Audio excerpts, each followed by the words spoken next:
Now learn the bass catching techniques of the Bassmaster Tournament Trail Pros. Coming next on the Bassmasters, right here on TNN Outdoors.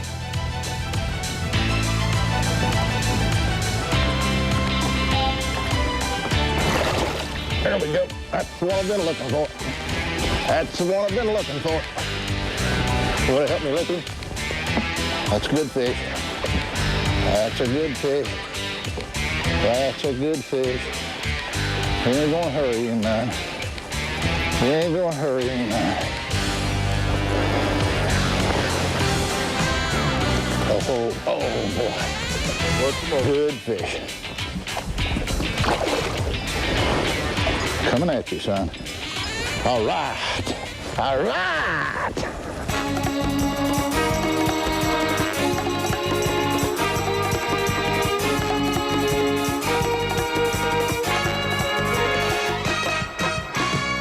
Today, the Bassmaster Tournament Trail travels to central Missouri and the bass-rich Lake of the Ozarks for the $205,000 Bassmaster Missouri Invitational. This 58,000-acre reservoir on the Osage River continues year after year to provide outstanding bass fishing, despite 66 years of age. A big part of its youthful bassin attitude is credited to a 15-inch size limit in effect on Lake of the Ozarks since 1976. To boat a 5-fish limit, a 15-inch size bass is a challenge, but that's not what has these tournament pros on edge. It's the weather forecast. Snow, 1 to 4 inches worth, with overnight temperatures dropping into the low 20s and a wind chill factor of 5 degrees, miserable conditions. But perhaps worse for the fishermen than the fish, as Dion Hibden, the world champion and a native of Lake of the Ozarks, explains. You know, these are northern bass, and they, you know, they're accustomed to this. And besides that, the water temperature is not all that cold right now, and it's not really varying a whole lot. You know, it's, you know, the water temperature is still in the mid-50s, you know, in a lot of places. Gets down in the high 40s in a spot or two, but for the most part, it's in the, you know, it's in the 50s. Well, these fish are kind of used to it, you know, and it's not like this is the first cold front. You know, it's been cool here for a while, so I don't think it'll affect them a whole lot. Okay, hope you're right, Dion. As to what they're biting, here's Danny Correa's opinion. There's a lot of keeper bass, a lot of Kentuckys on the bank right now, and with the cold weather and a little bit of wind, I think they'll bite pretty good. It's this time of year when they get on a spinnerbait real well, and there's been a lot of fish caught on a spinnerbait. So I think there'll be a lot of fish caught all different ways, but I think the spinnerbait will be the key bait on this tournament. What about trying to fish in sub-freezing conditions? I am a Southern boy. I'm a Texan, and I guarantee it's been cold. I got all the clothes on I can muster. The fishing, the lake's great. I mean, the lake is full of fish. They're still biting. I mean, I think we'll catch a lot of fish. The weather's going to be a factor as far as keeping your head in the game. I think it's going to get worse probably before the tournament's over, but the fish are going to bite. I think we're going to see a lot of fish caught. First thing you pick up from these pros about cold weather bassing is keep a positive attitude. Ken Cook's a good role model, but how he's catching bass may surprise you. He's throwing a buzzbait. Now that's really positive thinking. But hey, go figure. As a rule, you'd think a slow presentation like a jig and pig would be the best tactic. But that's why there are bass tournaments, to learn what works, when, and why. Stay tuned. We'll kick off the Bassmaster Snow Bowl from Lake of the Ozarks next. In central Missouri, one of the most popular summertime playgrounds for Midwestern vacationers. But this is the off-season. The time is mid-November. The statewide deer season opens this weekend. But for the 330 professional bass fishermen on hand, it's the beginning of the Central Division qualifying for the Bassmasters Classic World Championship this summer. Most important thing in the boat today, right here. A propane boat heater provides some welcome relief from the cold. Tim Loper and his partner are going to need it. Loper's fishing some 75 miles from the launch point, an hour and 20-minute run up the twisting Osage River arm to a creek near Warsaw, Missouri. The cold ride will be brutal, but there's reason to do it.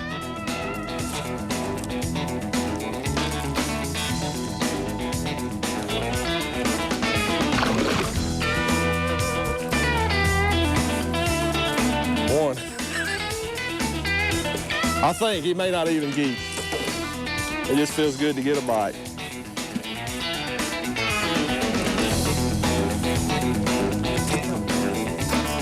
Yep. Yesterday at the Day 1 weigh-in, Big Tim Loper of Terry, Mississippi stood out in more ways than one. He checked in a 5 bass limit and 22 pounds 6 ounces.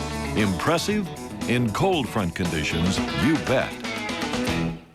What these fish are doing here is they're really moving into their winter pattern. That's the reason I came up here, because the lake was cooling down so fast each day. And these fish here have been a lot more used to the cool water, because it's been cool up here ever since we've been here. And I figured maybe they would be a little bit more adjusted to it than the fish out there on the main lake that the temperature's dropping several degrees a day. And I've just been swimming this jig and popping it around through these rocks. And then at the boat docks, I try to fish the brush piles behind them. But I really had more bites off of this bluff at the end, right where the boat docks begin. 5 bites might be all you could hope for in this cold. But Tim Loper's 22 pounds 6 ounces wasn't the only bragging bag yesterday. Arkansas's Ricky Scott ranked second with 19 pounds 3 ounces. Texas pro Jay Yellis and Oklahoma's Ken Cook tie for third with 17 pounds 3.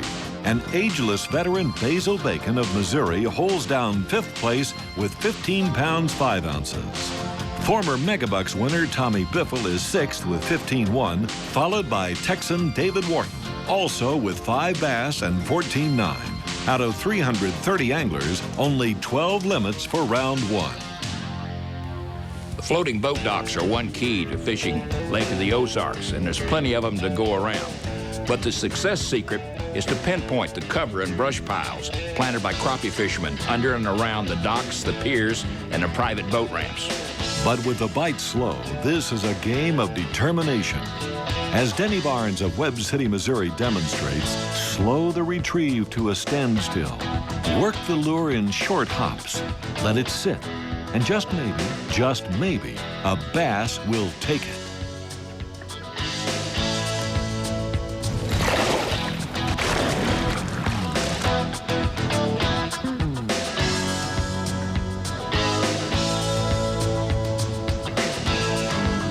Jay Yellis, tied for third with Ken Cook, is fishing a jig around sunken brush piles under the docks. Well, most of this brush is down about 10 to 15 feet or so, maybe a little 16, 17 at the deepest. And the jig I'm fishing is the Berkeley Jay Yellis power jig, black and blue, 1/2 ounce, with I'm fishing a little 2-inch Berkeley Frog trailer, plastic trailer. And I'm working it real slow on the bottom. The fish are real lethargic. The water temperature's cold and falling, and you just got to really take your time and work it each dock real slow and methodically, because we'd been on this dock for probably 5 minutes before, and then Dion just hooked the big one there and just lost it. But I mean, they're not wanting to run right out and hit your jig as soon as it gets down there near them. You got to really kind of finesse them into biting. Break them off. Dion, got to throw over there. Ricky Scott, holding on to second place, has a much different plan of attack. My primary lure was a bandit crankbait, and I threw it in most of the fish were out over about 8 foot of water. They're sitting up in the tops of brush piles, and when you hit the top of the brush with a crankbait, you can just kind of pause it and they just get on there.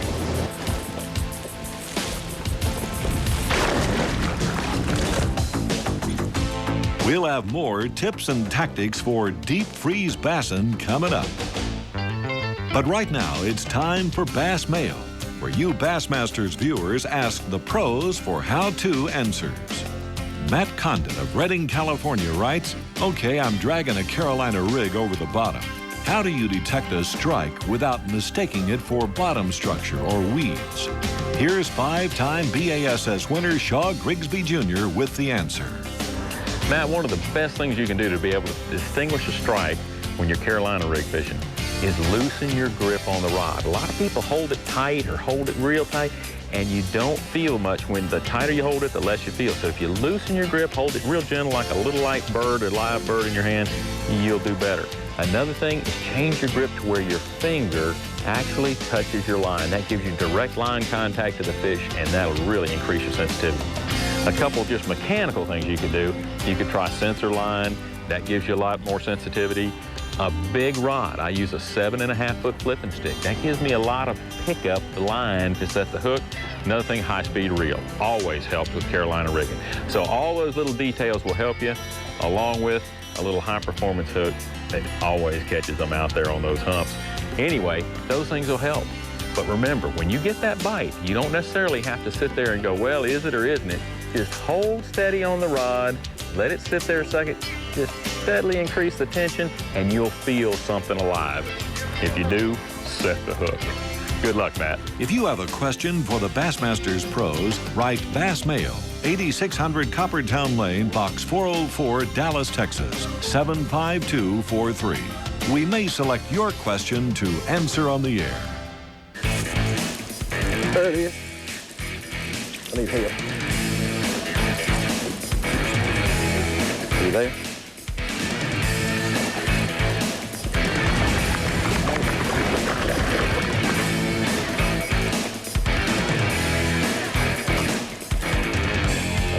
Scott. You got it? Ah! I like it like that. That's it. I like it like that. What I'm fishing with is a Strike King Denny Briar Pro Model jig. It's a 1/2 ounce. I'm using a #1 brown chunk, and Texas Craw is the color. Tim Loper is a straight shooter with our Bassmasters TV crew. But BASS Weighmaster Dewey Kendrick can't get a straight answer to his question. Oh, they were all about 4 pounds apiece. Good fish. What'd you catch them on? I don't remember. You don't remember, okay. No, it's a real distinct pattern. Just have to cover a whole lot of water. When you get in the right little stretches, they're easy to catch, really. What are you catching them on? A different bait. In the state of Missouri, 27 years ago is unbeatable, and doing pretty good right now, too. You wouldn't want to tell them what this magic bait is, would you? Probably not. Okay. Good weight. You want to tell everybody what you caught them on, Rick? Not yet. Not yet? Okay, thank you. When the bite's slow, the pros get lockjaw too. For sure, Ricky Scott is not ready to talk out loud. The Van Buren, Arkansas angler climbs atop the Day 2 leaderboard with 32 pounds, 5 ounces. Tim Loper slips to second with 30 pounds, 10 ounces. Basil Bacon moves to third, followed by Chris Randall and Tommy Biffle. Jay Ellis drops from third to sixth. Ken Cook slips to seventh, ahead of Terry Conley, Kip Burnett, and Tommy Martin. Among the leaders, only Ricky Scott and Basil Bacon check in limits. Just 7 5-bass limits are scored.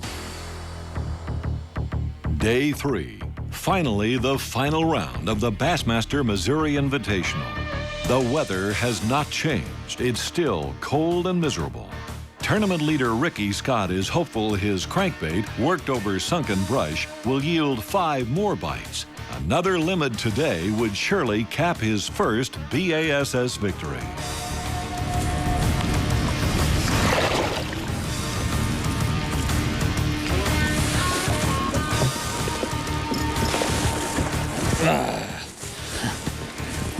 Got off.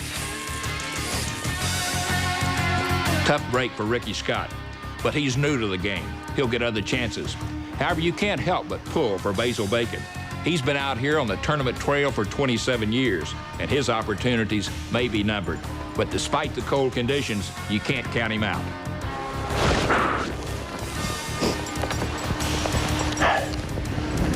That's bound to be the thing. Is lucky, because that's what I've been all week. I was irritated and aggravated with having to fish a tournament this far north, this time of the year when you know it's going to snow. I didn't even go practice. I went out the first day for about 4 hours and set this pattern. Went out the second day, for about 4 hours and just pedaled around a little bit. I didn't even go out the third day.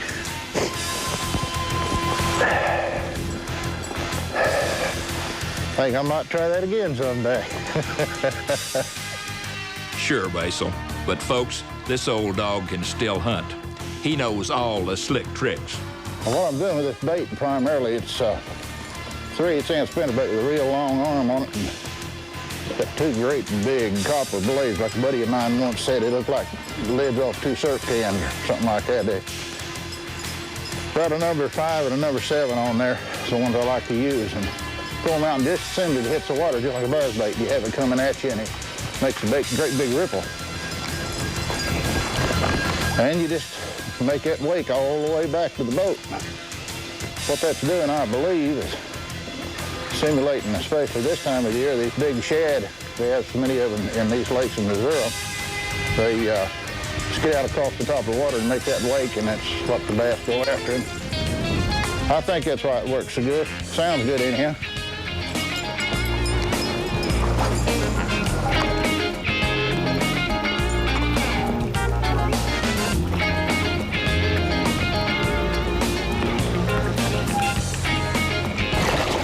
There we go. That's the one I've been looking for. That's the one I've been looking for. Will it help me lift him? That's a good fish. That's a good fish. That's a good fish. We ain't gonna hurry in none. We ain't gonna hurry in none.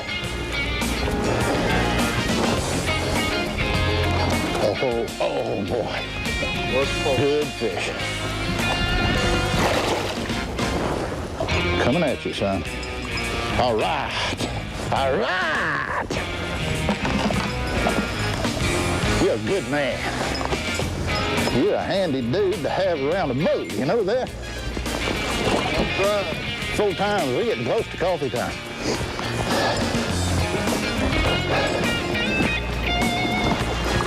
Told you it'll work, didn't I?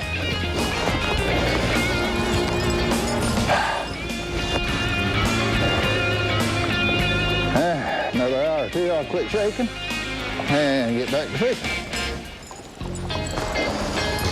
See, even old men get excited when they catch a fish. We've got an old-fashioned tug-of-war for the tournament lead. Ricky Scott's pattern is still paying off.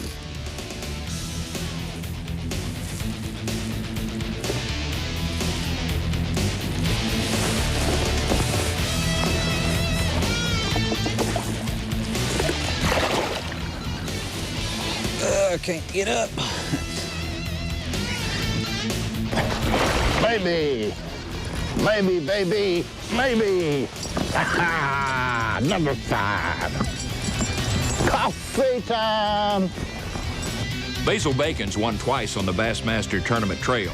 He's about due for another victory. His last win came in 1981. Basil's technique of waking a spinnerbait on the surface will work when conditions are right. If you want to know how to adjust your bassing tactics, here's a tip. Read Bassmaster magazine. It's the know-how book of the pros, but you've got to be a member of Bass to get Bassmaster. Here's how you can join right now. Well, it's put-up time. There's $40,000 on the line for the winner of the Bassmaster Missouri Invitational. For sure, Basil Bacon's in the hunt. He's bagged 5 nice keepers. Tim Loper, the first-day leader, retakes the top spot with 7 pounds 15 ounces. But his 38 pounds 9 ounces may not hold. Jay Yellis, in 6th place yesterday, is loaded. 18 pounds, 7 ounces, 18.7. New leader. First day I had a good day, and I had a mistake yesterday when I only caught one. I went back to the same docks that I caught them the first day. So I didn't do that today. I went to all new water today, and I just tried to run a pattern, and I caught 18 pounds. So, well, congratulations. That's the biggest stringer today. You're now leading this tournament. Now, yesterday's leader, Ricky Scott, 6 pounds 4 ounces. The big fish lost at the boat will haunt him, but he's tied for second with Tim Loper. Can it be? Basil Bacon, the old pro, winning in front of the home folks? He does have a limit of fish. Needs 14.3 to take over the lead. Basil Bacon's weight is 13 pounds even, 13 even. So the comeback kid, Jay Yellis, edges the veteran pro Basil Bacon for the Bassmaster Missouri Invitational title. Jay's slow presentation with that jig pays off with 11 bass and 41 pounds 4 ounces. Basil finishes with 40 pounds 2 ounces and 15 bass, the only angler to score a limit each day.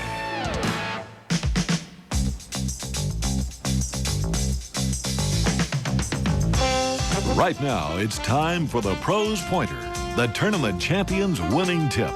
Brought to you by Wrangler Rugged Wear, geared for the outdoors. You know, when conditions get as tough as they were this week up here in Lake of the Ozarks in Missouri, you really have to slow down your presentation, and that was the key to my success. You know, we've had snow for 3 straight days. It was 22 degrees this morning. It's cold, and that really puts the bass off the bite. They're really in a real lethargic mood, and I had to work my jig super slowly on the bottom to catch my fish this week. The jig I was using was a 1/2 ounce Berkley Jay Yellis power jig. It's a bait I designed for Berkley last year. It's got a black and blue power bait enhanced skirt and a 2-inch Berkley Power Frog plastic trailer. And the fact that this bait was enhanced with the scent of power bait was a real key to my success, because those fish were so slow lethargic, and I really feel like as they followed that jig along the bottom, as I crawled it really slowly, they could smell the power bait, and it made a difference. It made me get a few extra bites, which was enough to win the tournament. So try this jig next time you go. It'll put an extra fish or 2 in the boat for you. Next week, the Bassmasters put you in the boat with one of the fastest rising stars on the tournament trail, Davey Height, the 1997 Bass Angler of the Year. Davey's rise to the top of professional bass fishing has been a skyrocket to success. If you've ever thought about joining the tournament trail, join us right here on TNN Outdoors for the Davey Height story. And catch up on all the bassin' news on the web at www.bassmaster.com. For the Bassmasters, I'm Bob Cobb. See you all next week. I knew it was a big fish. I was so mad, but thanks to, I just got to thank God for His grace. I made a mistake, but I went back and tried him again about noon. I went back to the same slip. I threw my jig in there, and I caught that fish. It was a 6-pounder, and I only had 5 bites today. So that was a real blessing, because I tell you, when you make a mistake like that, it would have cost me the tournament, just a mental blunder. But I was able to come back and get a second shot at it.